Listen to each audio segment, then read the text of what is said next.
Good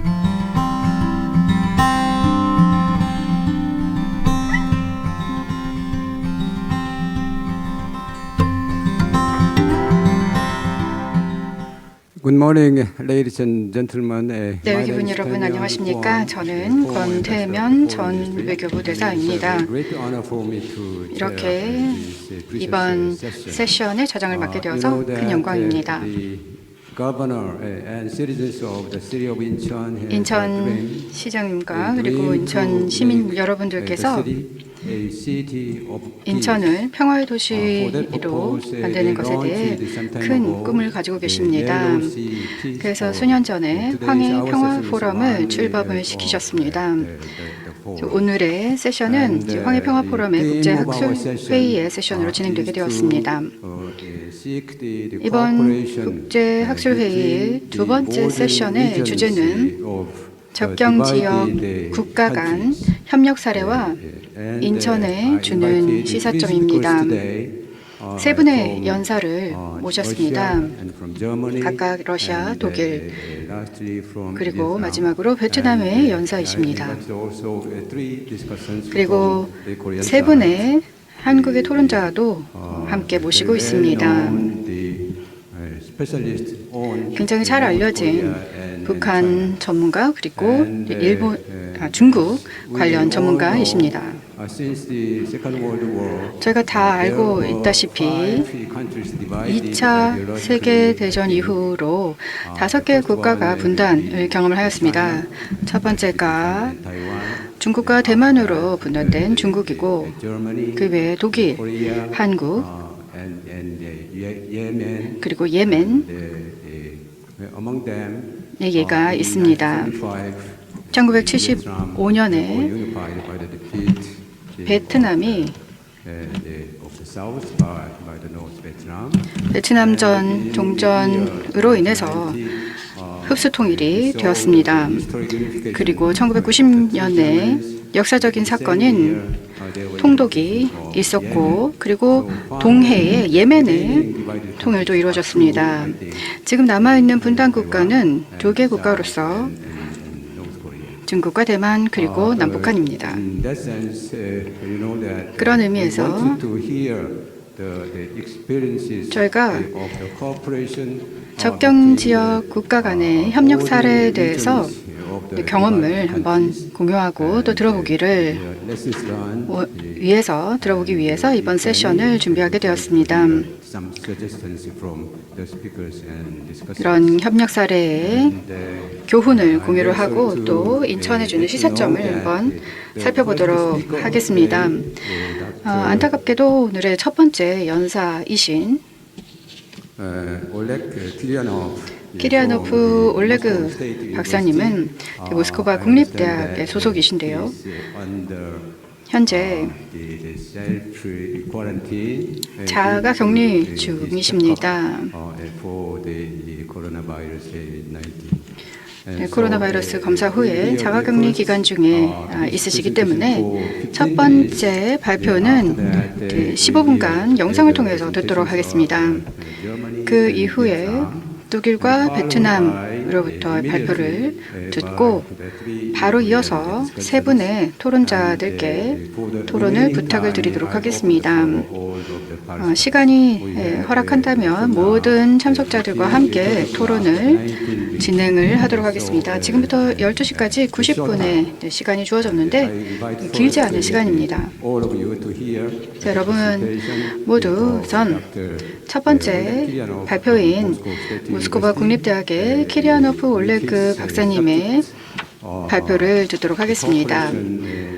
발표의 제목은 러시아, 북한, 나진 하산 물류 프로젝트 현재 실태와 전망입니다. 네, 이제 발표를 들어보도록 하겠습니다. 안녕하십니까. 저는 알렉 키리아노프 박사입니다. 저를 오늘 이 학술회의에 초대해 주셔서 정말 고맙게 생각하고 또 제가 어쩔 수 없는 사정으로 회의장에 직접 못 나와서 정말 미안합니다. 발표를 시작하겠습니다. 발표문을 페이지는 하나씩 보면서 제가 코멘트를 하겠습니다.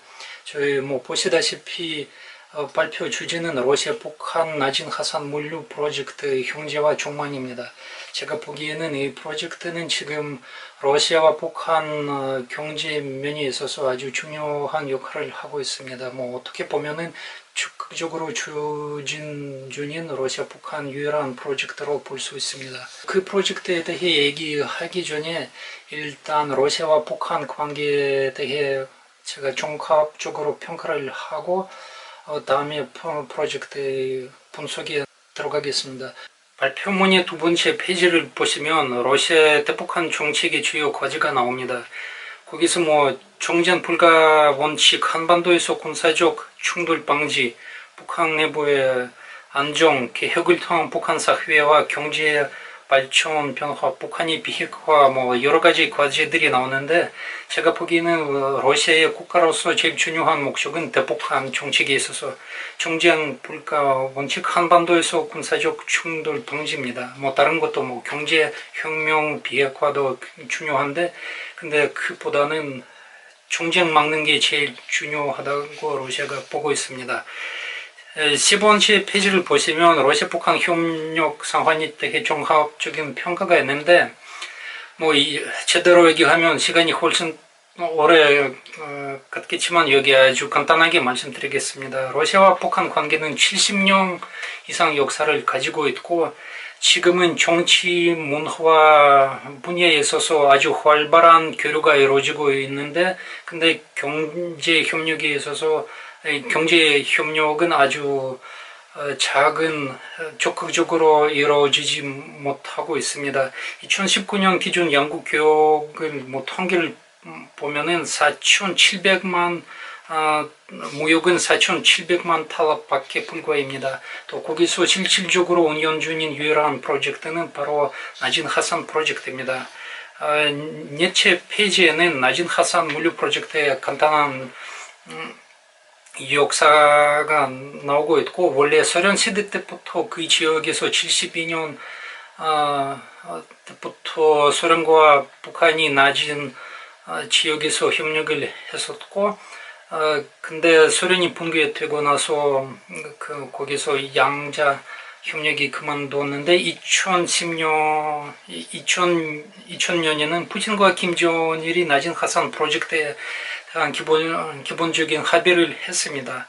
2008년에는 라손 컨트란스는 러시아 북한 합작 회사를 설립하고 근데 나중에 뭐 외환 위기 때문에 2년 동안 좀 보류하다가 2010년부터 하산역에서 나진한 구간 철도 현대화와 나진한의 제3부도 보수 공사가 시작했습니다. 그 공사 마치는 시점은 2014년 7월 18일부터입니다. 딱 보시면 프로젝트는 제대로 작동하는 시기는 2014년 7월부터입니다. 5페이지나 6페이지에는 거기서 그냥 간단하게 그 지도가 나오고 있고 그 낮은 하산이 어디 있는지 보실 수 있고 어떤 목적으로 하고 있는지 나오는데 7페이지에는 낮은 하산 인프라와 라손 콘트란스 합작회사의 기본적인 정보를 보실 수 있습니다. 그 라손 콘트란스 회사는 러시아 측은 70%를 투자를 하고 북한 측은 30%.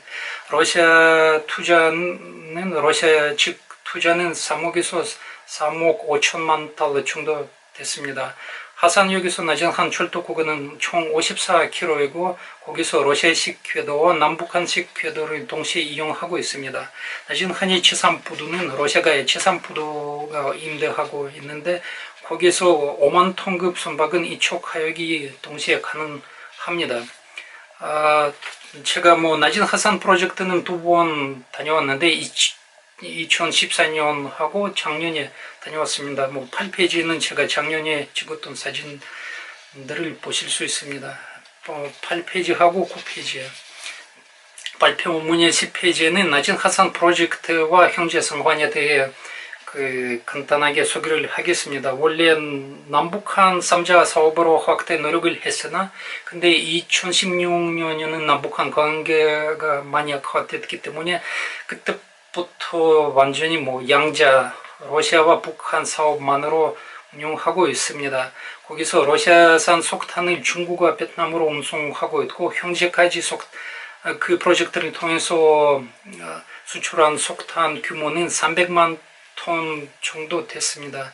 이 프로젝트는 유엔 제재에서 제외를 받고 있고 거기 제재 받지 않고 있지만 근데 미국과 한국 또 일본, 유럽의 일반적인 제재를 받고 있습니다.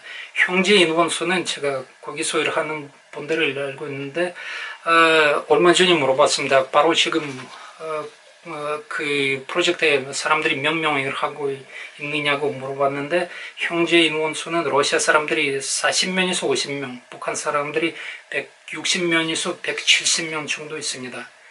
또 뭐 11페이지를 보시면은 거기서 형제 뭐 작년에 적었던 그 프로젝트의 인프라하고 시설 또 뭐 사람들이 좀 사진들이 있습니다. 나진 화산 프로젝트는 잠청과 문제점들이 같이 있는데 12페이지에는 이것은 제가 간단하게 요약했습니다. 물론 북한이 특별한 상황도 있고 또 북한이 관료적인 문제들도 있고 또 러시아 사람들이 일하는 스타일도 북한 사람들이 일하는 스타일 사고방식이 좀 다른데 이것은 그 문제들을 계속 극복해야 됩니다.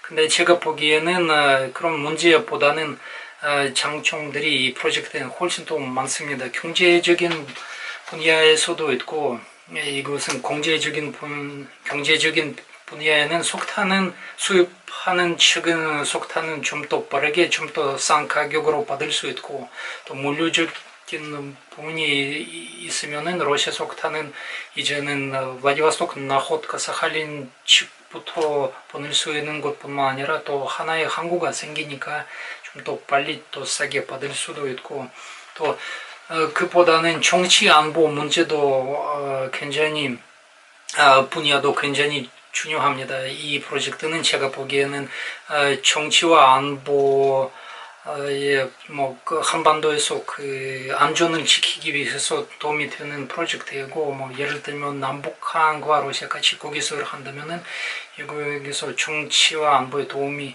됩니다. 또 북한 경제 개혁에 유도하는 식에도 도움이 되는 프로젝트이고, 북한 사람들이 거기서 하면은 정상적인 방법으로 경제적인 무대에서 돈을 어떻게 배울 수 있는지 그 경험을 쌓고 배우고 그렇게 나갑니다.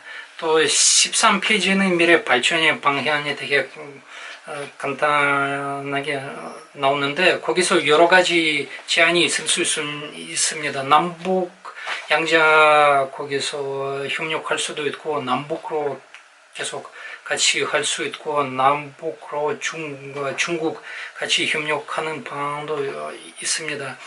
또 나진 화산 프로젝트와 라손콘트란스 회사를 이렇게 순수한 경제 아니면 물류적인 사업으로 보는 게 아니라 제가 보기에는 인도적 협력과 교류 장소로 아주 적극적으로 이용할 필요가 있습니다. 예를 들면 남북한 교류 위해서 아니면 어떤 문화적인 어떤 사업을 하기 위해서라든가 아니면 이벤트를 하기 위해서 충분히 얘기할 수 있습니다. 충분히 이용할 수 있습니다. 예를 들자면은 제가 라손콘트란스의 사장님을 개인적으로 잘 알고 있는데 그분은 체스 장기 굉장히 좋아합니다. 그분의 제안은 뭐 북한 학생들하고 러시아 학생들이 또 남한 학생들이 같이 인터넷 통해서 라진 하사년은 그렇게 장기 챔피언십 같이 하는 챔피언십 하는 게 어떨까? 또 나중에 만약 뭐 북한으로 평양으로 못 가더라도 라손으로 와서 거기서 교류도 하고 또 다른 충분히 다른 그 발전 방향이 가능한데 예를 들자면은 유엔은 거기 UNGP와 세계 식량기구는 거기 나진 한에 자기 대표부를 설치할 그런 검토도 했습니다. 이것은 라손콘트란스 측에 필요하다면 사무실을 모든 편의를 뭐 제공할 수 있다고 했습니다. 뭐 다른 것은 또 만약 한국 측이 필요하다고 판단되면은 거기서 한국 대표도 상주하게끔 할 수 있습니다.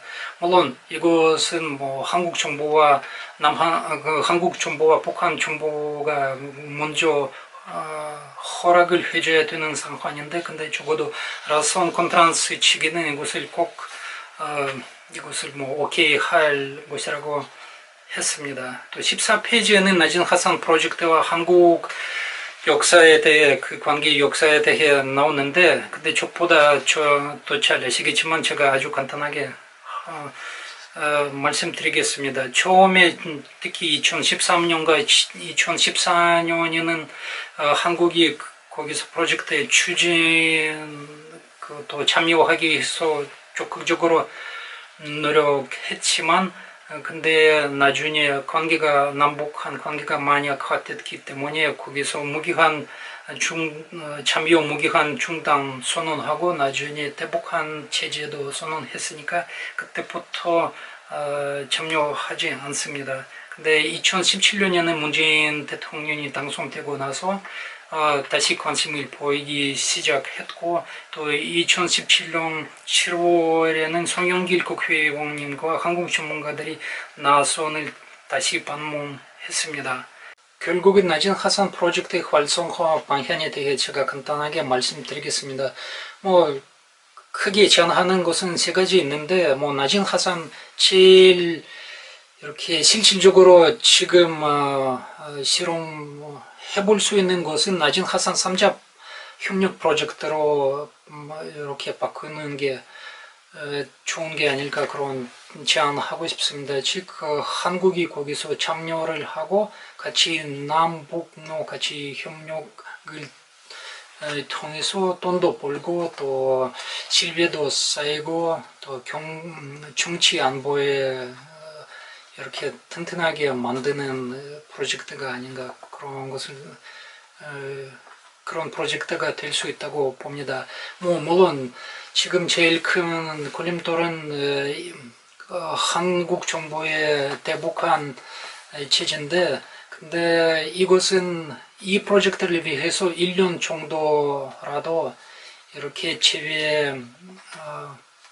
그 체제에 제외해주는 게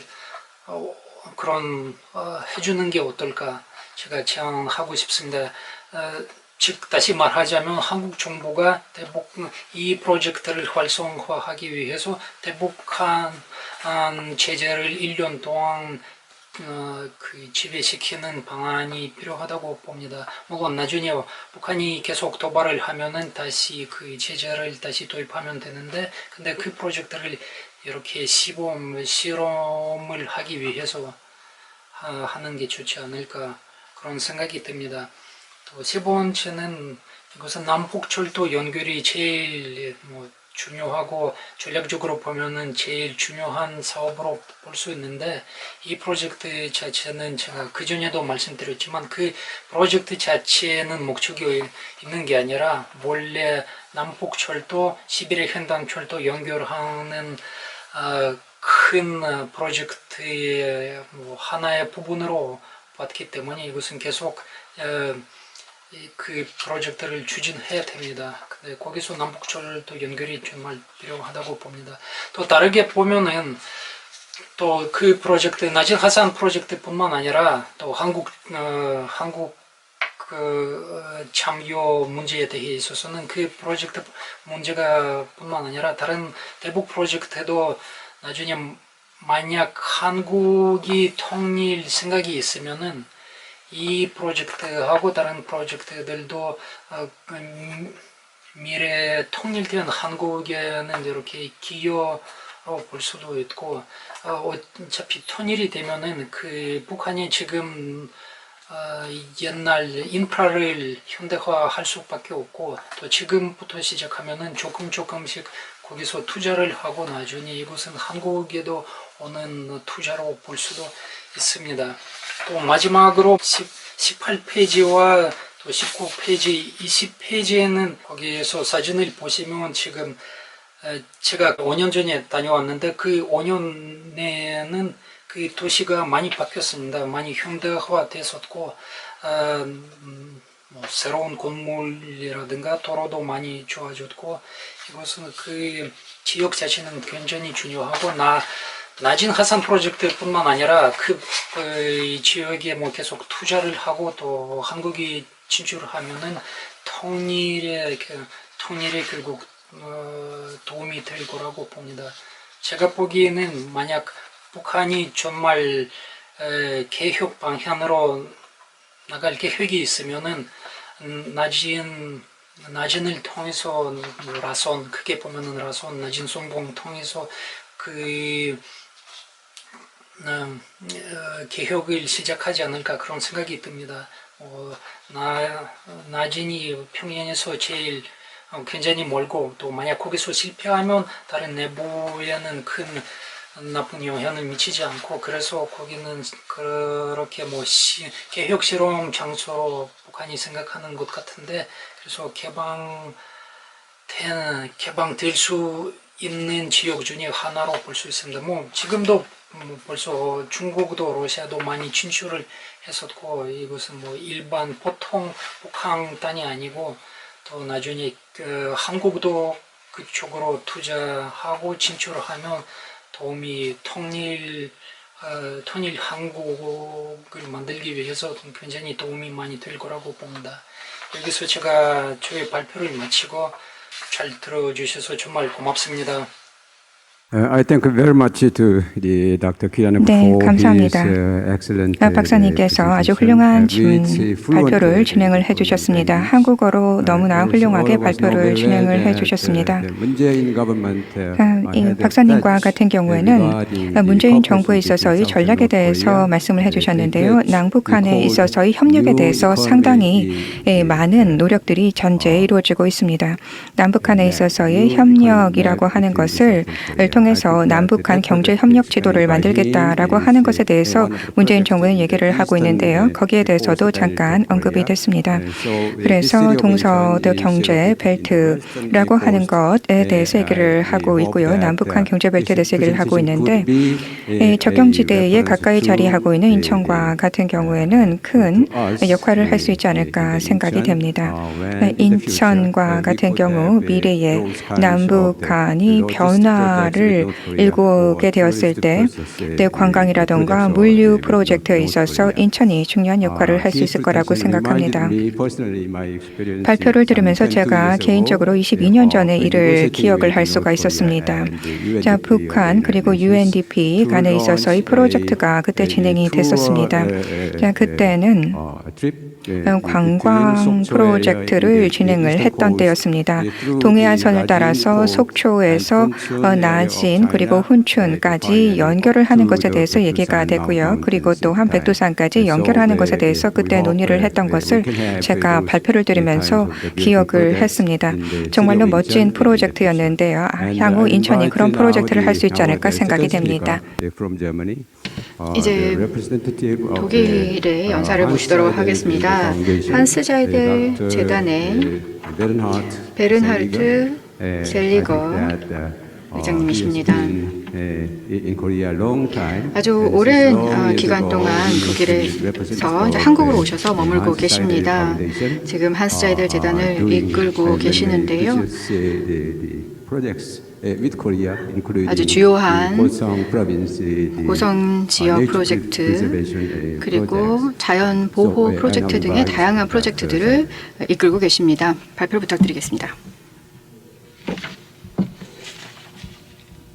Thank you very much, Mr. Ambassador, and 네, 대단히 감사합니다. 우선 오늘 회의 개최에 대해서 인천시 축하 말씀을 드립니다. 아주 주요한 과제인 평화에 대해서 대화를 하게 되었습니다. 그리고 아주 뛰어난 패널 분들을 모시게 되어서도 기쁘게 생각을 합니다. 아주 오랜 기간 동안 키리아노프 올레그님께서 발표를 발표를 해주신 다양한 프로젝트에 대해서도 제가 또 함께 경험을 쌓고 있기 때문에 흥미롭게 들었습니다. 저는 한국에 대해서 가진 저의 경험에 대해서 좀 말씀을 드리고자 하는데요. 좀 워낙 불편한, 복잡한 주제이기 때문에 10분, 15분 내에 발표를 모두 드리는 것이 좀 불편한 상황이라고 생각이 됩니다. 하지만 최선을 다해서 저의 아이디어를 좀 전달을 드리도록 하겠습니다. 언제나 말씀드리는 내용인데요. 독일과 한국은 대단히 다른 상황입니다. 그런데 한 가지 먼저 말씀을 드리면 너무 실망치는 않으셨으면 합니다. 네, 제가 말씀드리고자 하는 부분은 한국은 접경 지역에서 협력을 시작하자라는 말씀을 자주 하십니다. 그리고 그러면서 독일의 예를 많이 들어주십니다. 독일도 접경 협력을 시작을 했다. 접경 협력으로부터 출발을 했다라고 말씀하시는데요. 꼭 그렇지만은 않습니다. 저희는 베를린 장벽이 있었고 그리고 경계가 있었는데요. 이것이 거의 감옥의 장벽 같은 그런 경계선이었습니다. 사람들을 외부로 나가지 못하도록 안쪽에 봉쇄하기 위한 그런 경계선이었죠.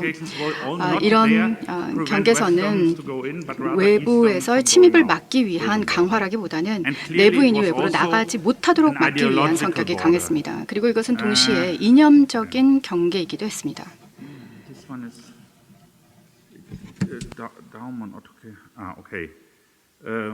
네. 아이고, maybe there's another. Oh, there's only one. Okay, I want to go a little. Okay, it was also an ideological border. 제대로 작동하지 않은 것 같은데요. 네, 이념의 갈등이기도 했습니다. 파시즘 보호의 벽이다라고 이야기하기도 했고, 또 서측에서는 감옥의 경계선이다라고 이야기하기도 했습니다. 1988년쯤이었는데요. 로널드 레이건 대통령이 베를린을 방독을 하여서 고르바초프 대통령 이 장벽을 무너뜨려 주십시오라고 이야기를 했습니다. 동독의 지도자는 수백 년간 이 장벽이 유지될 것이다라고 이야기를 했었습니다.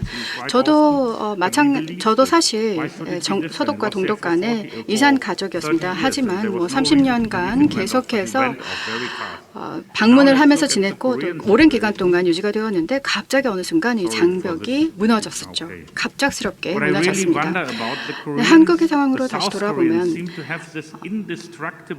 남측에서는 이 평화로운 경계라는 평화 도시, 평화 공원, 평화의 열차, 그리고 여성을 평화를 위한 여성, 평화를 위한 남성이라는 이 평화를 끊임없이 꿈꾸는 것 같습니다. 전혀 조롱하려는 의도는 아닙니다만 저는 조금 놀랍다라는 생각을 합니다. 현재 경계선이 대단히 치명적이고 위험한 지역이기 때문에 평화와는 현재로서는 거리가 멉니다. 그래서 남측과 북측 간의 인식의 차이가 상당하다라는 것이죠. 또 남측에서는 이제 GP를 경계초소를 문화유산으로 남기고자 하는데요. 북측에서는 이 GP와 이 전체 경계선이 국가적인 수치라고 생각을 합니다. 남측의 꼭두각시에 의해서 세워진 것이고 반드시 철폐되어야 된다라는 입장을 가지고 있죠. 경계에 대해서 완전히 DMZ에 대해서 상반되는 시각을 가지고 있습니다. 왼쪽과 오른쪽의 사진은 굉장히 비슷해 보이는데요. 상황은 굉장히 다릅니다. 왼쪽에서는 GP의 폭파로 이제 평화의 어떤 조치였죠. 하지만 오른쪽은 이제 개성의 연락사무소의 폭파 장면입니다. 그래서 정말 좀처럼 좁히기 어려운 이견이 있다라는 것을 확인할 수가 있습니다. 휴전선은 군사 경계선이고 또 감옥의 경계선일 뿐만이 아니라 이념의 경계선입니다. 저희 독일에서도 어떤 군사적인 충돌이 있었습니다만 이 경계선의 강화는 군사적인 이유 때문에 있지는 않았습니다. 그렇다면 왜 접경 지역이 협력의 출발지라고 생각을 하는 것일까요? 남북 측에서 이제 경계선 생산에 대한 통제를 포기를 한다면 과거에 그랬던 것처럼 다른 지역에서 그랬던 것처럼 사람들이 서로 이동을 하고 그리고 이념도 서로 교류가 되고 이렇게 되게 되면은 결국은 군사적인 문제로 이어질 수 있다라고 생각을 합니다. 다시 이제 베를린 사례로 돌아오도록 하겠습니다. 왜 국경 지역에서 경계 지역에서 협력이 있을 수밖에 없었는가를 생각을 해보게 되면 서베를린이 동독의 한 가운데에 있었습니다. 이것이 서측에는 이것이 하나의 부채로 느껴졌습니다. 소련 연방과 동독이 계속해서 서방 측에 압력을 가할 수가 있었습니다. 왜냐하면 서베를린에 대해서 물자 공급을 중단을 하면 압박을 할 수 있는 수단이 되는 것이죠. 좋은 사례가 있었습니다. 1948년도에 서베를린을 봉쇄했기 때문에 실제로 미국 측이 공수 조치를 통해서 물자를 공급했던 상황이 있었습니다. 하지만 전체적으로 통일에 대해서 서측에서는 서방 측에서는 그렇게 큰 관심이 없었습니다. 굉장히 불분명한 상황이 이어졌고 그리고 또 필요한 요소도 있었습니다. 반드시 협력이 있어야 될 수밖에 없었죠. 서베를린이 중간에 있을 수밖에 없었기 때문에 그리고 전화선이 서로 그것을 가로지르고 있고 협력을 할 수밖에 없었던 그런 상황들이 있었습니다. 굉장히 중요한 요소이기도 했는데요. 수송통로가 서베를린 행을 위해서 수립이 되어 있었습니다. 이것은 동서의 협력의 결과물이라기보다는 영국과 프랑스와 미국 측에서 서베를린으로 통행을 할 수 있는 경로가 필요하다라는 압박이 있었기 때문에 이런 수송 통로를 만들 수밖에 없었고 차량이나 열차를 사용을 해서 서베를린으로 이동을 할 수가 있었습니다. 서베를린의 지리적인 위치 때문에 경계 협력을 할 수밖에 없었다라는 것이죠. 그 이후에 새로운 동방 정책이 진행이 되었습니다. 동서 간의 계약이 체결이 되어서 통행이 허가된 것인데요. 전쟁 후에 2년 동안에는 통행이 전면 금지가 되었었습니다만 그 이후에는 이제 통행이 허가가 되어서 수십만 명이 서로를 방문을 할 수가 있게 되었습니다.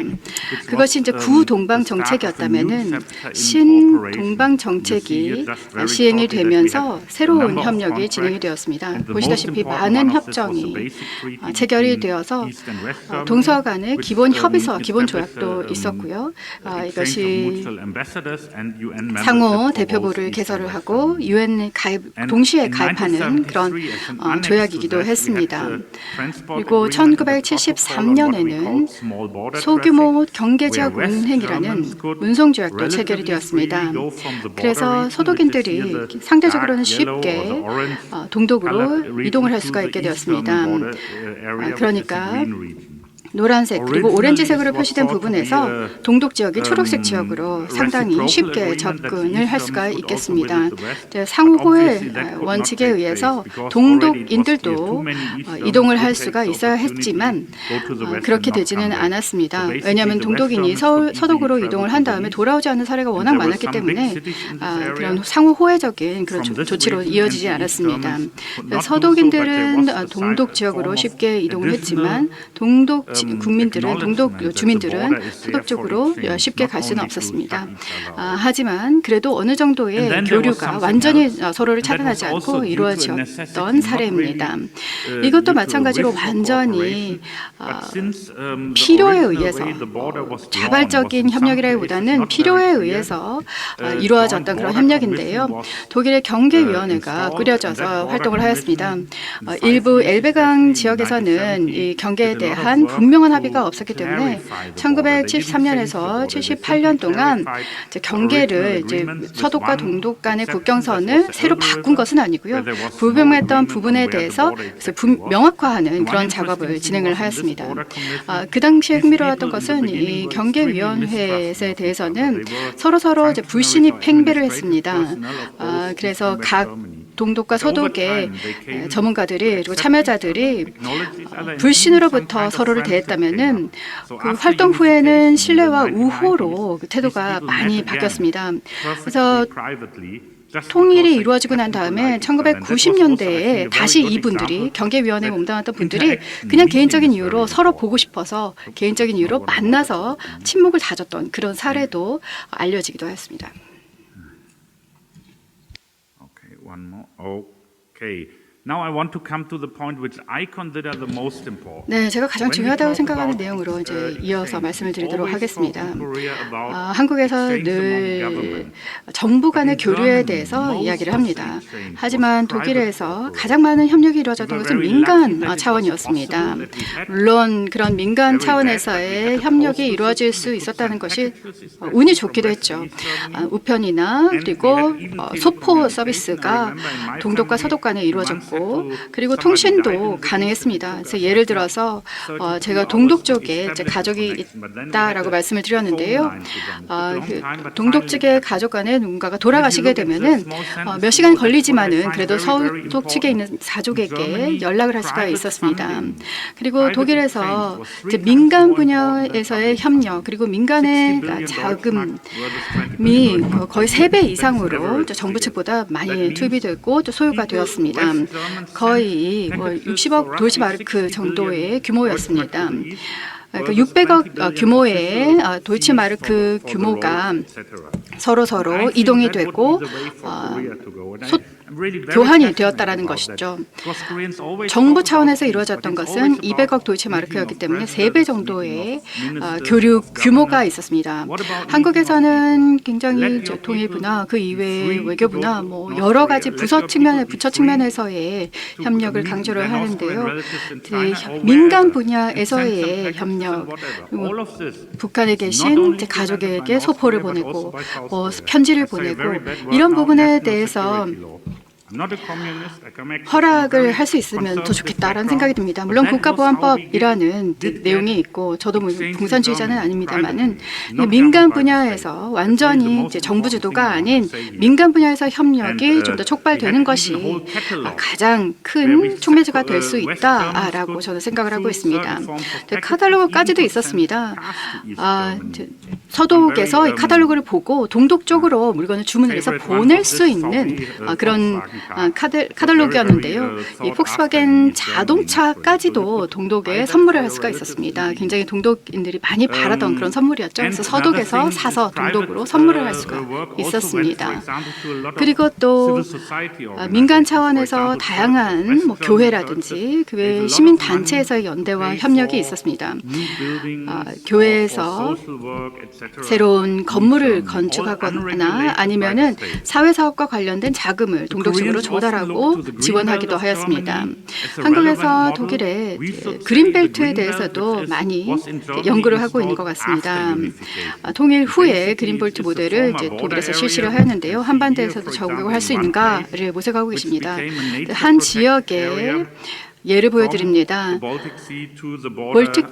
발트해와 체코슬로바키아 그리고 색서니까지 거의 1000km가 넘는 연결 에코 코리도 지역인데요. 자연 보호 지구입니다. 보시다시피 과거의 그런 경계 장벽은 보이지 않습니다. 이제는 굉장히 성공적인 예로서 자연 보호의 사례가 되고 있습니다. 한국에서도 그린벨트가 훌륭한 예로 고려가 될 수가 있겠습니다. 협력의 어떤 기회를 이제 그린벨트가 제공을 할 수가 있습니다. 그런데 북측으로 가서 경계 지역에서 협력을 하자라고 이야기를 하면 당장 통하지는 않을 것입니다. 하지만 우선은 뭔가 쉬운 프로그램들, 경계를 슬쩍 포함할 수 있는 그런 프로그램을 먼저 추진할 수 있을 것 같습니다. 독일에서는 통일 전에 이런 경계 지역과 관련된 본격적인 프로그램들이 착수된 바는 없었습니다. 하지만 이제 한국에서는 안변에 두루미 보호 프로그램이라든지 휴전 인근 지역의 이제 보호 프로젝트로 이런 좋은 사례들을 활용할 수가 있습니다. 북측에서도 이제 안변 지역의 두루미 개체수라든지 이제 서식 환경 등을 조사하는 여러 가지 작업이 이루어지기 때문에 이제 귀중한 자료로 구축을 하고 또 협력할 수 있을 것 같고요. 그리고 북한이 그 람사 협약 가입의 전제 조건으로 습지 목록에 대해서도 작성을 한 바가 있었습니다. 그것도 접경 지역에 관련된 내용이 당연히 거기에 포함될 수밖에 없었죠. 이제 이러한 쉬운 프로젝트부터 시작을 할 수가 있겠습니다. 가치 있는 정보 그리고 접경 지역에 대한 경계 지역에 대한 어떤 통찰을 포함할 수 있는 그런 프로그램부터 착수를 하면 좋을 것 같습니다. 2분 정도 시간이 초과된 것 같은데요. 조금 더 말씀을 드리도록 하겠습니다. 한국과 독일 상황에 대해서 어느 정도 오해가 있는 것 같습니다. 독일 통일까지 굉장히 순조롭게 이루어졌다.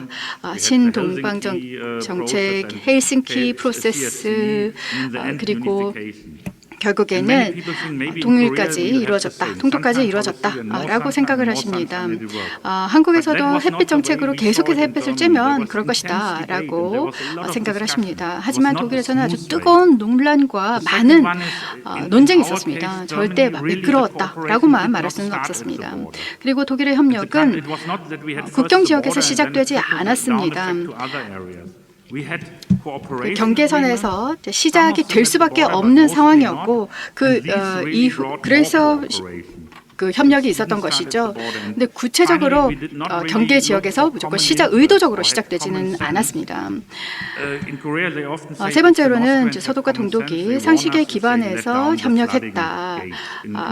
그래서 경계 지역에서 예를 지어서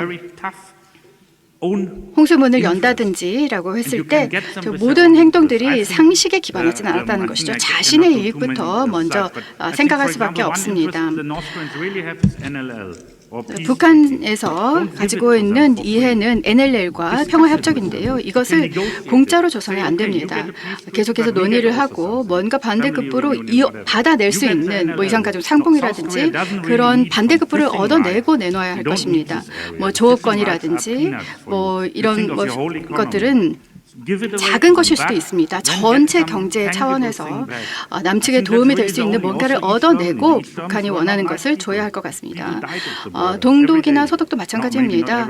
아주 모두가 선인들은 아니었습니다. 매일매일 그 경계 지역에서 접경 지역에서 사람들의 목숨이 희생되었습니다. 완전히 모든 것이 상식이나 공동의 이익에서 출발한 것은 아니었습니다. 물론 함께 저녁에 한 잔 술을 하면서 우리 모두 한 동포다라고 이야기하는 것은 좋습니다만은 정말 냉철한 현실적인 시각으로 봤을 때는 조금 비관적인 말씀을 드릴 수도 있는 것 같은데요. 좀 더 현실적으로 냉철하게 접근해야 되겠습니다. 감사합니다. Thank so much, Dr. Seliger for his very useful 굉장히 실용적이고 재미있는 발표를 해주셨습니다. 대단히 감사합니다. 특히 마지막 부분이 저희에게 주시는 조언이었는데요. 굉장히 흥미롭게 들었습니다. 어렸을 때부터 수백만의 한국 사람들이 독일의 사례들을 생각을 하면서 어떻게 협력 교류를 했는지, 통독 전에 어떤 사례들이 있었는지 생각을 하고 동서독이 어떻게 공통점과 차이점을 가졌는지를 배워옵니다. 기본적인 독일과 한국 간의 차이는 내전이 기본적으로 없었다라는 부분일 것 같습니다. 하지만 그것을 이제 생각을 하더라도 여전히 독일에 대해서 저희가 부러움을 느끼고 있습니다. 오랜 경로를 거쳐서 그래도 궁극적으로는 통일을 이뤘기 때문에 저희가 부러워하고 있습니다. 네, 더 많은 질문과 토론은 한국의 전문가들 모시고 발표 후에 토론을 통해서 듣도록 하겠습니다. 세 번째 연사를 모시도록 하겠습니다. 베트남 연사이십니다. 주한 베트남 대사관의 일전상티 참사관님을 모시도록 하겠습니다. 발표해 주실 주제는 베트남과 주변국의 해양 협력이 되겠습니다. 네, 모셔보도록 하겠습니다. 감사합니다, 대사님. 우선 조직 관계 위측에 감사의 말씀을 드립니다. 이렇게 훌륭한 회의를 준비해 주신 점에 대해서 감사의 인사를 드립니다. 제가 발표를 시작을 하기 전에 우선 말씀드릴 것이 있는데요. 본 발표에서 전달될 내용은 제 개인적인 사견입니다. 그래서 베트남 대사관이라든가 베트남 정부의 공식적인 입장이 아님을 전제하면서 시작을 하도록 하겠습니다. 베트남과 같은 경우도 원래 분리된 국가였습니다. 75년의 변화를 겪게 되었는데요. 오늘 제가 드릴 발표에서는 베트남이 어떻게 주변 국가들과 그 이후에 협력을 했는가, 특히 해양법과 관련돼서 말씀을 드리도록 하겠습니다. 베트남이 하나의 단일 국가가 된 이후에 주변 국가와 어떠한 해양 관련 부분에 있어서의 변화들이 있었는지에 대해서 말씀을 드리겠습니다.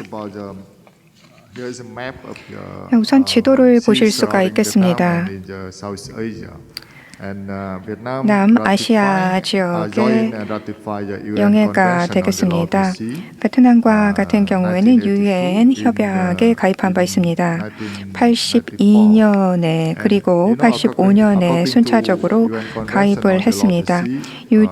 국제연합의 협약에 따르면 주변 국가들과 같은 경우에는 지금 보시는 그런 영해 부분에 있어서 협력을 하는 것입니다.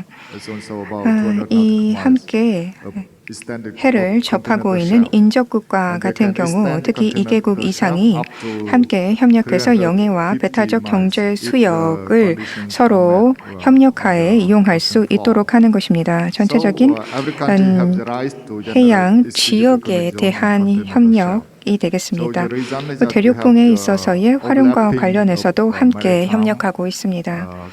그런데 이 해당 지역과 같은 경우에는 동일한 지역에 대해서 함께 중복된 영해 주장을 하는 경우들이 나타나고 있습니다. 베트남과 말레이시아와 같은 경우도 마찬가지입니다. 저희와 같은 경우에는 이 해당 육상 부분에 있어서의 경계와 관련돼서 문제를 가지고 있지는 않지만 해양과 같은 경우에는 중복 지역이라고 하는 것이 있습니다. 그렇기 때문에 서로 협상에 기반해서 어떻게 이 해당 지역을 이용을 할 것인가에 대한 협력 방안을 도출을 해야 됩니다. 특히 해안 자원, 어류 자원들을 어떻게 이용할 것인가 하는 것에 대해서 협력이 필요한 부분입니다. 지도를 보시게 되면은 남진아해 보실 수가 있겠는데요. 여기도 또 다른 중복 영해 주장이 일어나고 있습니다. 이것은 유엔에 있어서의 협약에 따라서 보게 되면 이것은 폐쇄해 아니면 반폐쇄해라고 정의가 되고 있습니다. 유엔 컨벤션 번호로 보게 되면 한 122번에 정의가 되어 있습니다. 폐쇄해, 반폐쇄해라고 하는 것은 2개국 이상에 의해서 둘러싸여 있고 아주 좁은 출구를 가지고 다른 바다나 대양에 연결되어 있는 지역을 말하는 것입니다. 그래서 이 부분은 대부분 2개국 이상의 연안국 영해와 접해 있거나 또 배타적 경제 수역으로 이루어져 있는 내만 그리고 바다를 일컫습니다. 폐쇄해, 반폐쇄해라고 하는 것 이것은 다른 지역에서도 볼 수 있습니다. 중국에 있어서의 동해에 해당하거나 한국의 황해에 해당하는 이러한 지역들도 그 예라고 할 수가 있을 것입니다. 따라서 폐쇄와 반폐쇄해는 세계 여러 곳에 있습니다. 폐쇄와 반폐쇄와 관련돼서 연합국 간에 있어서의 협력이 중요하다라고 말씀을 드린 바 있습니다. 협력과 관련돼서는 우선 해양 생물 자원 관리와 관련돼서 협력을 할 수가 있을 것이고, 두 번째 해양 환경 보호와 관련돼서 협력을 할 수 있을 것이며, 또 과학 조사 정책, 공동 과학 조사와 관련돼서도 협력을 할 수 있을 것입니다. 또 서로 협력하기 위해서 다른 이해관계국이나 국제기구를 초청해서 적절한 규정을 시행할 수 있을 것입니다.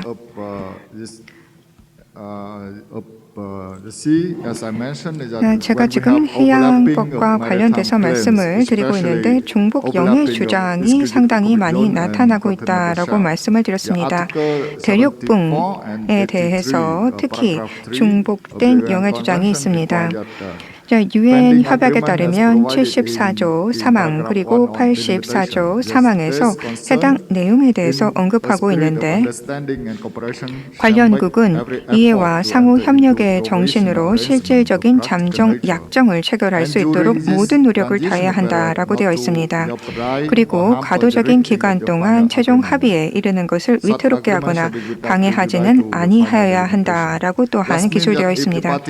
이러한 약정은 최종적인 경계 획정에 영향을 미치진 않는다라고 되어 있기 때문에 각각의 관련 단사국과 같은 경우에는 잠재적인 약정을 가져가기 위한 논의를 해야 될 것입니다. 이를 통해서 어류 자원이라든가 그 외 생물 자원들 그리고 해양 환경을 합의하에 사용할 수 있도록 해야 될 것입니다. 베트남과 같은 경우는 협력을 가져가기 위한 다양한 노력을 남중국해에서 하고 있습니다. 2002년에 아세안 회원국 그리고 또한 중국과 같은 경우에는 당사국 행동 공동선언을 남중국해와 관련해서 시행한 바가 있습니다. 당사국들과 같은 경우에는 남중국해에서 분쟁을 방지하기 위한 노력을 해야 된다라고 얘기를 하고 있고요. 공동선언의 6번에 보게 되면 해양환경보호, 해양과학연구, 그리고 또한 안전한 해상항해, 수색 및 구조활동, 불법 마약 밀매 방지 등을 위한 협력을 해야 된다라고 6번에 기술되어 있습니다. 이것이 바로 협력을 촉진하기 위한 하나의 근거 조항이 되는 부분입니다. 이제 발표의 두 번째 부분으로 들어가도록 하겠는데요. 이것은 베트남이 어떻게 해양 관련 합의를 주변국과 하고 있는가 하는 것에 대해서 좀 더 초점을 맞춰 말씀을 드리겠습니다. 지금까지 베트남과 같은 경우에 전 세계에 해양 협력과 관련돼서 많은 협력을 이룬 몇 안 되는 국가 중에 하나다라고 저는 생각합니다. 중국과도 그렇고요. 중국과는 통킹만 해양 경계 결정이라고 하는 것이 한 가지 예가 될 수 있을 것이고, 그 외에도 태국이라던가 인도네시아, 말레이시아와도 공동 협약을 해양에서 추진한 바 있습니다. 태국과 같은 예도 있고요. 공동 개발 협력을 통킹만과 관련해서 중국과 진행을 한 사례도 소개가 되어 있습니다. 말레이시아, 태국과도 함께 협력 사례가 있다라고 말씀을 드렸는데요. 그것을 소개를 해드릴 것입니다. 베트남, 필리핀, 필리핀이 아니고요. 제가 잘못 말씀드렸는데 캄보디아 그리고 태국, 베트남 이렇게 3자 협력을 진행을 하기도 했습니다. 그리고 베트남, 말레이시아, 태국과 같은 경우도 3자 협력이 이루어지고 있습니다. 이것은 오일과 가스에 있어서의 공동 개발 프로젝트가 되겠습니다. 중국과 같은 경우에는 함께 협력을 하면서 통킹만 지역을 어떻게 이용할 수 있을 것인가에 대해서 해양 경계 결정을 한 바 있습니다. 말레이시아에 있어서의 케이스는 공동 개발에 주로 초점을 맞추고 있습니다. 그래서 몇 개 지도를 이제 보여드리도록 하겠습니다. 그러면서 제가 방금 말씀드린 협력의 사례를 조금 더 자세하게 보여드리겠습니다. 이것이 제가 말씀드린 통킹만입니다. 2001년에 중국과 베트남이 통킹만과 관련돼서 협력을 진행을 했습니다. 중앙에 보시는 것이 해양 경계 결정이 되어 있는 부분입니다. 이 지역과 같은 경우에는 공동 어로 활동을 할 수 있습니다. 베트남과 중국에 있어서의 어민들이 이 해당 지역과 같은 경우는 공동으로 들어와서 어로 활동을 할 수 있다라는 것이죠. 중국과 베트남과 같은 경우는 공동 순찰 활동을 해양 지역에 대해서 진행을 하고 있고요. 필요한 조치를 공동으로 마련하고 있습니다. 한 20년 정도 해당 협력이 상당히 잘 진행되고 있는 것이 통킹만 지역이 되겠습니다. 다음은 오일가스 부분에 대해서 좀 말씀을 드리도록 하겠는데요. 통킹만 지역에서 베트남과 중국이 함께 어로 활동에 대해서 협력을 해온 이후에 대륙붕, 해당 지역의 대륙붕의 오일가스와 관련돼서도 탐사 활동을 하자라고 합의를 했습니다. 지금 중앙에 보시는 것이 공동 오일가스 협력이 이루어지고 있는 지역입니다. 다음은 말레이시아와의 공동 개발을 지도를 통해 보여드리겠습니다. 자, 남쪽인데요. 여기에는 대륙붕에 있어서 중복 영해 주장이 있는 곳이 되겠습니다. 말레이시아와 베트남은 공동 개발 협정을 달성했는데요. 그래서 오일가스 부분에 있어서의 가장 성공적인 협력 모델이 아닐까 생각합니다. 지금도 계속해서 탐사 협력이 이루어지고 있습니다. 다음 보여드릴 것은 3자 간 협력입니다. 필리핀이 여기엔 참여하고 있는데요. 필리핀, 베트남, 중국 해서 3자 간 오일가스 협력이 이루어지고 있습니다. 2005년에 이 공동협력이 시작이 되었습니다. 그리고 공동해양 지진 연구도 진행되고 있습니다. 말레이시아, 태국, 베트남과 같은 경우는 좀 작은 지역이긴 한데요. 3개국이 대륙붕에 있어서 중복 영해 주장을 하고 있는 곳이 있습니다. 3국이 함께 연루되어 있기 때문에 협상을 가져가기가 조금 더 복잡한 케이스입니다.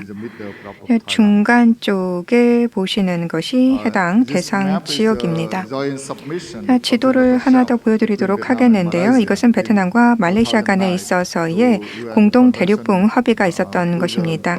2009년에 함께 협력을 UN 협약에 기반해서 진행을 했던 것이고요. 그리고 대륙붕 한계위원회 공동 정보 제출 활동도 이루어졌던 대상지가 되겠습니다.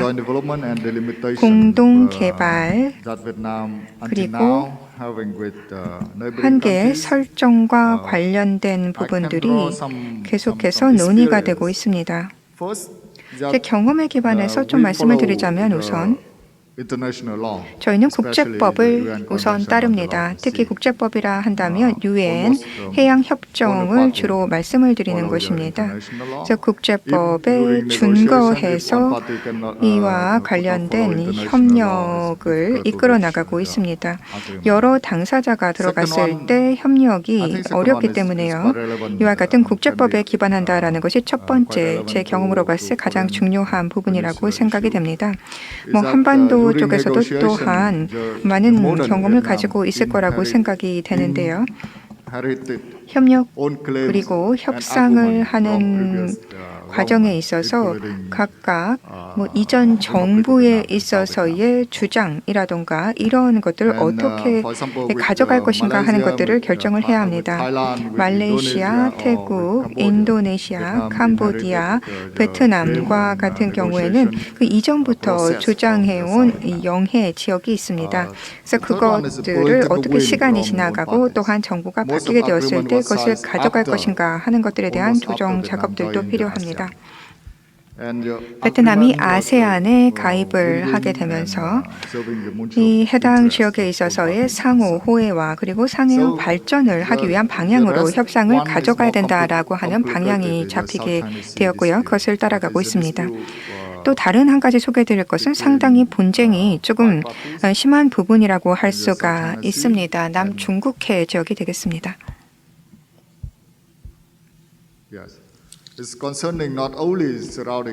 단지 주변 국가뿐만 아니라 여러 다른 국가들도 관련이 되어 있는데 왜냐하면 이 지역은 항해 자유와 관련돼서 상당히 민감한 부분이기 때문에 그렇습니다.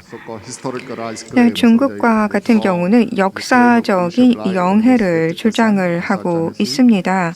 그래서 남중국해와 관련된 분쟁들이 상당히 많은데요. 지금은 뭐 영토 분쟁, 그 외에 항해 자유, 전략적인 경쟁과 관련돼서 상당히 첨예한 대립들도 나타나고 있습니다. 중국과 대만과 같은 경우 각각의 주장은 동일한 경우가 많이 있습니다. 서로 동일한 주장을 중국과 대만 같은 경우는 많이 하고 있고요. 베트남과 같은 경우는 이전 정부에서 가졌던 그 해양법에 기반한 영해 주장을 계속해서 해 나가는 등 아직도 첨예한 부분입니다. 각각 다양한 방향으로 이와 같은 중장이 계속해서 이루어지고 있고요. 따라서 베트남은 여러 가지 협력을 가져가기 위한 정책을 마련하고 있습니다. 예를 들어서 국제법을 이용한다던가 아니면은 다자 간의 접촉을 통해서 협력의 방안을 찾고자 하는 것입니다. 자, 이렇게 해서 베트남의 경험에 대해서 해양법과 관련돼서 말씀을 드렸고요. 주변국과의 협력에 말씀드렸습니다. 감사합니다. Thank you so much. 네, 감사합니다. Councillor, what is your 참사관님께서 말씀을 하셨는데요. 투이 이름이 투이라고 제가 발음을 하면 되겠죠? 감사합니다. 발표에 대해서 감사의 말씀 드립니다. 저희가 발표를 통해서 들었는데요. 그야말로 국제 정책에 있어서 동아시아 이 해양 지역과 같은 경우는 첨예한 대립이 있다라는 것을 알고 있습니다. 대만 그리고 한국 그 외에 관련국들이 이 남중국해에 대한 각각에 있어서의 주장들의 이해관계를 가지고 있습니다. 그래서 평화적으로 해결이 될 수 있기를 고대해 봅니다. 한 가지 좀 알고 싶은 것은 베트남과 같은 경우는 남중국해를 어떻게 부릅니까? 동해라고 부릅니까? 이름이 무엇인가요? 어떻게 부르고 계시는지. 그러니까 베트남과 같은 경우는 그러니까 오른쪽에 있으니까 동해라고 이렇게 부르는 것 같군요. 네. 아주 시간이 제한이 되어 있습니다. 그래서 빠르게 진행을 할 수밖에 없는 것 같습니다. 세 분의 토론자를 이제 모셔보도록 하겠습니다. 토론자들께서 코멘트를 해주실 것인데요. 가능한 짧게 해주시기 바랍니다. 그러면은 토론자로 우선 이수석 박사님을 모시도록 하겠습니다. 국가안보전략연구원에서 참여해 주셨습니다. 예, 반갑습니다. 올레구 교수님이 이 자리에 안 계셔서 제가 질문을 하기는 뭐하지만 어쨌든 올레구 교수님이 발표를 잘 들었습니다. 탈영전 시대 들어서 러시아와 북한 관계는 순탄치 못한 역사가 있었으나 2000년 푸틴 대통령 등장 이후에는 친선 협력 관계를 잘 유지해오고 있습니다. 그러나 최근에는 유엔 안보리의 대북 제재에 러시아가 적극적으로 동참하면서 러북 경제 협력이 제대로 되지 못하고 위축되기도 합니다. 물론 여기에서 이제 북한은 이 제재 상황에서 어떻게 하든 러시아와 협력하려고 여러 가지 분야에서 노력을 하고 있긴 하고 있지만 제대로 되지는 않고 있습니다. 현재 북한은 중국 일변도의 그 외교에서 벗어나서 다변화된 외교를 추진하고 있는 상황이고, 그래서 무엇보다도 이 북방에 있는 또 하나의 강대국인 러시아와 협력 관계를 활성화시켜서 국제사회에서 고립도 면하고 경제 발전도 이룩하려는 그런 전략을 채택하고 있습니다. 이 나진아산 지역은 북한으로서는 경제 발전을 위해서 반드시 해야 하는 그런 특구 지역이라고 볼 수 있습니다. 북한은 그동안 쭉 지금까지 한 10여 년 동안 경제 특구 발전을 위해서 노력해야 하는데, 김정일 시대에는 이제 특구가 5개 있었다면 김정은 시대에 들어와서는 지방개발 특구까지 포함해서 23개의 특구를 조성해서 여러 가지 경제 발전 전략을 추진하고 있습니다. 다만 현재는 대북 제재 및 대북 투자 리스크 또 인프라 부족으로 인해서 우리 아까 올레그 교수님도 말씀하셨지만 실질적인 진척은 별로 없는 실정입니다. 그렇다고 해서 북한이나 러시아가 여기서 뭐 중단하는 건 아니고 아까 올레그 교수님 말씀하셨지만 이 장기적인 비전을 갖고 계속 나지나산 지역의 특구 조성을 위해서 노력하고 있는 중이고 조만간 여러 가지 가시적인 결과들도 아마 나올 것으로 예상이 됩니다. 이 나진 특구가 잘 실현되면 이 북한의 특구의 아주 대표적인 성공적인 국제 투자 사례로 아마 될 수 있는데 이 나진 특구가 잘 되면 우리로서는 아까 우리 사회자님께서도 우리 권 대사님께서 잘 말씀하셨지만 이 북한 내 동해 관광 특구라든가 이 동해 발전 계획 지역의 어떤 발전을 우리가 이룩하고 할 수가 있습니다. 그래서 이 나지나산의 발전으로 이 북한의 관광 이 동해 지역에 우리도 지난번 평양 공동선언에서도 이 동해 관광 특구 조성이라든가 동해 경제 발전 이야기가 나왔었는데 이 나지나산의 발전으로 북한의 관광 산업이 발전할 수 있고 또 이 일대의 동해안 일대의 군사적 긴장이 완화되어서 그동안 낙후되었던 이 지역의 경제와 문화, 관광 산업이 발전하고 할 수가 있습니다. 그리고 이런 동해 지역의 발전은 동해 지역에만 영향을 미치는 것이 아니라 이 황해 또 인천 지역과 연계가 되어서 우리 인천을 포함한 이 황해 지역의 물동량이라든가 관광, 운하, 해운업 이것이 같이 공동으로 발전할 수 있는 하나의 계기가 될 수가 있습니다. 그동안 우리 한국은 다 아시다시피 3면이 바다에 있어서 해양업이 많이 발달되었는데 우리는 북쪽이 막혀 있어서 이 북쪽하고의 어떤 해운 연계가 제대로 되어 있지 않았어요. 근데 나지나산 특구가 발전해 된다면 이 동해 특구 또 동해 관광지구도 발전하면서 많은 그 배라든가 여러 가지 물동량들이 다시 인천하고 우리가 지금 매우 위축되어 있던 남해 바닷길을 다시 활성화시켜서 인천하고 다시 연결시켜서 남북 교류도 활성화시키면서 또 러시아와 인천이 또 활발하게 연계될 수 있는 그런 저는 계기가 될 수 있다라고 생각됩니다. 또 우리 올레우 교수님이 이 철도 문제를 말씀하셨는데 우리가 다 아시다시피 그 남북이 가로막혀 있기 때문에 그동안 육로로 북쪽으로 가기가 어려웠습니다. 그러나 이제 만약에 남북 철도가 연결되고 특히 러시아와 철도에 연결이 된다면 이 한반도는 만주, 시베리아, 몽고, 중앙아시아의 자원이라든가 이 물자, 경제와 연계되어서 이 향후의 동북아 경제 공동체 구성에 아주 기여하게 되는 큰 계기가 될 것으로 생각이 됩니다. 또 제가 이제 인천 지역을 쭉 지도를 보면서 아까 뭐 다른 분들도 오늘 또 발표하실 내용들이 좀 포함되어 있긴 하지만 우리가 저 인천 지역이 지금 북한으로 가기 위해서는 이 서울을 통과해서 이렇게 가게 돼 있는데 이제 그런 논의가 지금 많이 나와 있잖아요. 우리가 저 인천을 통해서 강화도를 통해서 그 해주를 연결하는 그런 도로 구상이라든가 또 저는 여기에 더 나가서 우리가 철도도 한번 구상할 필요가 있습니다. 꼭 우리가 저쪽 서울을 통해서 갈 필요가 없거든요. 그래서 우리가 개성 쪽으로만 이 철도가 연결된다면 바로 원산을 통해서 신의주가 아니라 저쪽 함경도를 거쳐서 이 나지나산하고도 연결될 수 있는 하나의 장기적인 프로젝트를 우리가 이제 구상할 필요도 있다. 이제 그런 생각이 됩니다. 물론 또 인천 지역은 또 러시아보다는 아무래도 중국하고 더 많은 교류를 하고 연계가 되어 있는데 이번에 아까 올레그 교수님이 그 발표를 보면 나지나산 지역이 지금 북한으로서는 아주 이게 만약에 잘 된다면 성공적인 첫 해외 투자 사례가 될 수 있기 때문에 이쪽 황해 이쪽 그 인천 지역에서도 이 나지나산 특구에 관심을 많이 가지면서 이 도로 연결이라든가 이 해운 연결을 통해서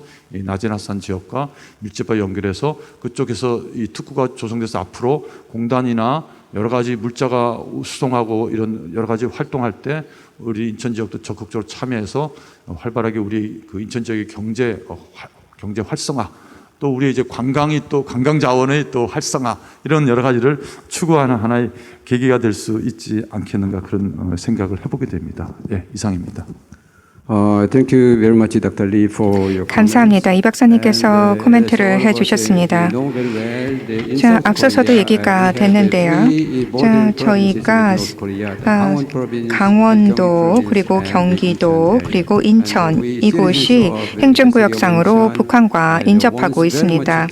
인천과 같은 경우에는 북한과 있어서 협력을 크게 특히 고대하고 있는 상황입니다. 그렇기 때문에 이 지역들이 여러 가지 장애물을 넘고 조그만 발자국을 독일과 같이 해낼 수 있다면 변화가 있지 않을까 이렇게 생각이 됩니다. 정부에 있어서의 정책의 방향성이라고 하는 것에 있어서도 조금 노력이 필요하지 않을까 생각합니다. 조금 더 각각 인접하고 있는 도끼리에 있어서의 변화가 있을 수 있도록 해야 될 것이고요. 그리고 또 때때로는 남쪽 지역에 있어서의 행정 지역 간에 있어서의 분쟁들도 있고 여러 또 북한과에 있어서의 교류에 있어서의 장단점을 가지고 갑론을박하는 그런 케이스들도 있고요. 뿐만 아니라 북한에 있어서의 경제 제재 조치 이런 문제들이 있기 때문에 다양한 장애물들이 있는 것이 사실입니다. 그렇지만 이것을 넘고 남북한에 있어서의 협력이 이루어질 수 있기를 바랍니다. 네, 이제 남북 물류 포럼의 김용훈 님을 모시고 토론 들어보도록 하겠습니다. 물류 그리고 경협 분야에 가장 뛰어난 전문가이십니다. 부탁드립니다. 예, 감사합니다. 저는 통일연구원에서 오랫동안 근무했고 지금은 정년해서 민간단체 운영하고 있습니다. 제가 토론을 하기 전에 개별적인 인적 배경을 말씀드리면은 저는 군대 생활을 철책선에서 했습니다.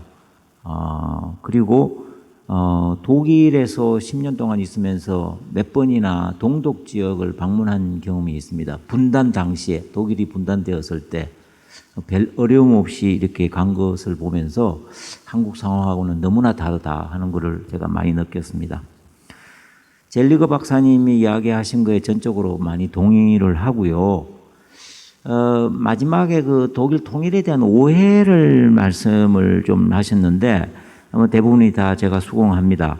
근데 한국 사람들이 가지고 있는 독일 통일에 대한 가장 큰 오해는 저는 이런 거라고 봅니다.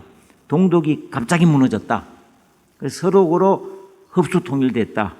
그래서 북한이 갑자기 무너지면 우리도 그것에 대비해야 된다. 이런 이야기죠. 갑자기 통일된 건 사실입니다.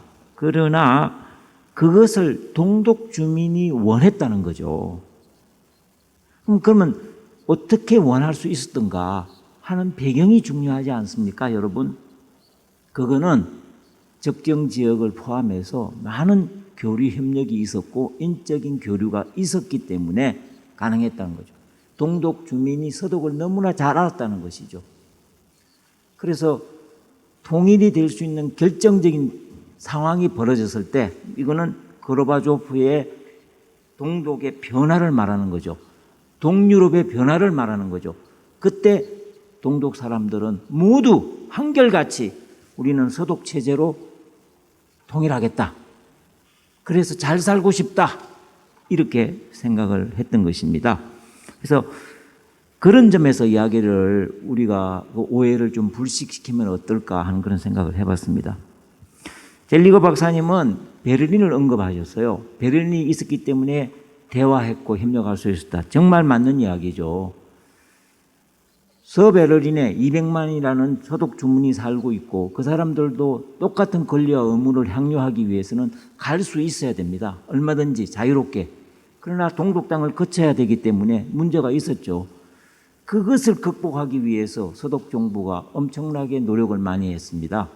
예. 그래서 그런 거를 시사점으로 생각한다면 아까 나진 하산에 대한 이야기가 있었습니다만 나진 지역에 한국의 기업이 들어가서 많은 사람이 살게 되고 그 길이 열리면은 얼마나 좋겠는가. 북한과 대화를 안 할 수가 없는 것이죠. 예, 그런 점을 제가 말씀을 좀 드리고 싶고요. 물론 동서독도 엄청난 반목이 있었습니다. 심지어 동독 사람들은 정독 정부는 서독한테 이런 이야기도 했습니다. 너희들하고는 민족이 다르다. 사실은 그렇지 않죠. 예, 그 정도의 반목이 있었지만 결정적으로 대화를 할 수 있었던 그런 상황이 중요하다는 것입니다. 또 한 가지 제가 느끼는 것 중에 가장 생각해 봐야 될 점은 아까 저게 젤리거 박사님이 접경 지역이 감옥이라고 그랬잖아요. 프리즌, 감옥이라고 그랬지 않습니까? 그래서 거기에 보면은 그 나중에는 이제 에코벨트가 되었지만 거기가 사실은 동독 군인의 순찰로였어요. 엄중한 그런 경계가 이루어졌죠. 그런데 그 경계가 말입니다. 동독 사람을 향해 있었어요. 서독을 향해 있었던 게 아니에요. 동독 주민이 서쪽으로 탈출하지 못하도록 만들기 위해서 있었던 것이죠. 그 총뿌리가 자기 스스로를 향하고 있었다는 거죠. 거기 크레모아가 있었습니다. 그 크레모아의 발사가 직선으로 이렇게 가게 돼, 경계를 따라서 직선으로 나가게 돼 있어요. 더 이상 못 넘어오게. 그런데 놀랄만한 거는 서독에는 그런 것이 없었어요. 서독에는 군인들이 지키지 않았습니다. 왜? 자신이 있었죠. 서독에서 동독으로 갈 사람이 없을 거라고 생각했는지는 모르지만 우리하고는 너무나 다르지 않습니까? 제가 철책선에 근무하면서 그 총뿌리를 북한으로 돌리고 있었지 않습니까? 저도. 이게 이제 다르다는 것이죠. 그래서 많은 민간 협력이 이루어졌다고 젤리거 박사가 이야기했습니다. 그렇습니다. 정보 협력보다 민간 협력이 더 많았던 것이죠. 통신할 수 있었고, 우편할 수 있고, 전화할 수 있었고요. 방문할 수 있었고요. 자매 결혼이 있었고, 종교 대회가 있었습니다. 그러니까 정말 많이 알 수가 있었죠. 서독 사람들이 동독 사람한테 준 선물 중에 가장 많은 선물이 무엇인 줄 아십니까? 초콜릿 선물이었어요. 초콜릿가 뭡니까? 달잖아요. 다는 것이 마음을 빼앗은 것이죠. 네. 그래서 그 초콜릿을 먹고 정말 서독 체제를 흠모하게 되었던 것이라고 저는 감히 이렇게 생각을 합니다. 그래서 그런 것들이 모여서 제가 오늘 접경협력이라고 이야기했지만 제가 토론문에는 접경협력에 대해서 썼습니다마는 시간 관계상 동독 주민이 서독 주민과 같이 잘 살 수 있다라는 그런 신념이 있었기 때문에 독일의 통일이 이루어진 것이고 접경협력은 그 중에 일부의 하나다 이렇게 생각하면서 우리한테 과연 뭐를 시사점을 줄 것인가 하는 것에 대해서 우리가 한번 생각해 보는 시간이 되었으면 좋겠습니다. 이상 토론 마치겠습니다. 감사합니다. Thank you very much, Dr. Kim, for 김 박사님께 감사의 말씀드립니다. 개인적인 경험을 담아서 독일에 대한 사례에 대해서 코멘트를 해주셨는데요. 감사의 말씀을 드립니다. 지역의 협력, 즉 북한을 포함시킨 이와 같은 지역의 협력이라고 하는 것이 진행되다가 중단되다가 이것을 반복하고 있습니다. 중앙정부에 있어서의 정책에 따라서 또 바뀌는 부분들이 많이 있습니다. 인천시와 같은 경우에는 조금 더 이 북한에 있어서의 치과 협력이라던가 그 외 다양한 부분에 있어서의 협력들을 이전에 시도를 했었는데 한 10년 동안 또 멈춰진 그런 부분들이 있었습니다. 그렇기 때문에 조금 앞으로 변화가 있고 또 기회가 있기를 모색을 해봅니다. 지속적인 협력 활동이 북한과 이루어질 수 있기를 기대해 보도록 하겠습니다. 저희가 베트남에 있어서의 분단됐던 그 시대에 대해서 잠깐 들었고 그리고 하나 된 베트남이 된 이후에 어떠한 해양과 관련된 활동들이 있었는가에 대해서 들을 수가 있었는데요. 한 4분 정도의 시간이 남아 있습니다. 아주 짧게 그러면은 참석관님의 답변을 들어보도록 하고요. 그 다음에 또 플로어에서 청중에 질문이 있다면 받도록 하겠습니다. 그럼 참사관님께 답변 듣겠습니다. 네, 감사합니다. 이 박사님께서 코멘트를 해주셨는데요. 감사 말씀드립니다. 자, 여러 가지 권고라든가 평가를 해주신 점에 대해서 저는 동의를 합니다. 아시아의 국가들이 함께 협력을 해서 컨센서스 합의를 이루어서 단일된 목소리를 내야 된다 하는 것에 대해서 말씀을 하셨는데 거기에 대해서 동의를 합니다. 자, 베트남과 같은 경우는 또 성공적으로 여러 아세아 주변 국가들과 서로 협력했던 케이스들 있었고 그것을 제가 발표를 순서를 통해서 소개를 하지 않았습니까? 아세안이라고 하는 구조를 통해서 가능했습니다. 뭐 한국에 권고해 줄 것이 있는가, 또 한국과 중국 간에 있어서의 또 앞으로 있을 수 있는 문제에 대해서 권고해 줄 수 있는 것이 있는가 하는 것이 질문이었는데요. 이 국가들과 같은 경우는 각각에 있어서의 이해가 있습니다. 그렇기 때문에 각각의 이해를 가지고 협상을 해나갈 수밖에 없는 것이 사실이죠. 그래서 이런 협상을 하는 데 있어서 국제법 그리고 국제적인 장치를 이용하는 것이 한 가지 옵션이 될 것입니다. 중국과 베트남에 있어서의 경험에 대해서 말씀을 드리자면 저희는 국제법의 근간에서 유엔의 해양 협약의 근간에서 협상을 가져갔던 케이스입니다. 엄격하게 국제법을 적용해서 동등하게 협상할 수 있었던 케이스입니다. 추가적으로 질문 있으면 받도록 하겠습니다. 청중분들 질문 있으면 해주시기 바랍니다. 이번 세미나와 같은 경우에 이 지역적인 협력이라고 하는 것에 초점을 맞추고 있습니다. 접경 국가 간에 있어서의 협력입니다. 거기에 대해서 질문해 주세요. Please, could you give the microphone to 네, him? 뒤쪽으로 And, 마이크 전달 부탁드립니다. I think that his question will be the last. 마지막 질문이 될 것 같습니다. Hello, Dr. Wilson from George Mason University. 네, 조지 메이슨 대학의 윌슨 박사입니다. 모든 분들께 훌륭한 발표에 대해서 감사드립니다. 저의 질문은 네, 영어 표현으로는 상세한 내용 가운데 악마가 있다, 까다로운 부분이 있다라는 내용인데요. 통독의 경험이나 아니면 베트남, 말레이시아, 중국 간의 갈등에서도 그런 좋은 예들을 찾아볼 수가 있습니다. 그런데 저의 질문은 좀 더 정치적인 영역에 관련된 것입니다. 국제기구, 국제조직으로서 다양한 국가의 다양한 사람들이 정말 초월을 하여서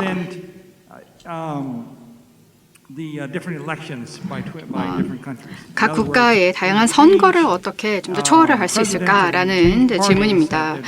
대통령이나 혹은 정권 교체가 되면은 굉장히 방향이 달라지는데요.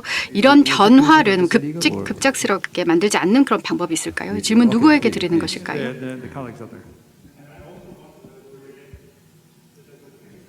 네, 소리가 들리시나요? 네, 방금 이제 말씀하신 내용 그리고 이제 대사님께서 하신 이제 말씀에도 좀 공감을 하고 있는데요. 10년 동안 협력이 이어오다가 모든 것들이 갑작스럽게 멈춰졌죠. 각 자국 내에서 어떤 합의가 이루어져 있다라면은 이제 갑작스럽게 이제 정치적인 영향으로 인해서 모든 것이 중단되는 사례는 그렇게 흔하지 않을 것입니다. 북측은 언제나 좀 기다리는 것 같습니다. 다음에 한국에서 미국에서 누가 대통령이 될까를 기다립니다. 이제 그런 부분들은 이해가 안 되는 거죠. 그쪽에는 워낙 한 명의 지도자만 있으니까요. 그런데 같은 당이라고 하더라도 이명박 대통령, 박근혜 대통령, 김대중, 노무현 대통령 같은 당이라고 하더라도 통일부와 통일정보 모든 당사자들이 다 바뀌고 또 입장이 달라지는 사례도 같은 정당이라고 하더라도 굉장히 달라지는 경우들이 있었습니다. 독일에서는 일관성이 있었습니다. 보수당에서는 동방정책을 좋아하지 않았죠. 하지만 어떻게 했겠습니까? 그냥 장기적으로 대응을 하고 또 장기적으로는 독일에 도움이 되었었습니다. 네, 감사합니다. 이번 세션은 굉장히 유용했던 것 같습니다. 안타깝게도 시간이 넉넉지 못합니다. 제가 좌장으로서 부족함을 보였기 때문에 시간이 좀 부족한 것 같습니다. 세션 이후에 좀 더 자유롭게 이 접경 지역에 그리고 남북 간의 협력에 대해서 대화를 할 수 있을 것 같습니다. 독일과 베트남 주제를 다루었는데요. 내년에도 다시 이제 황해평화 포럼 시기가 오기를 기다리면서 이번 세션 마무리하도록 하겠습니다. 감사합니다.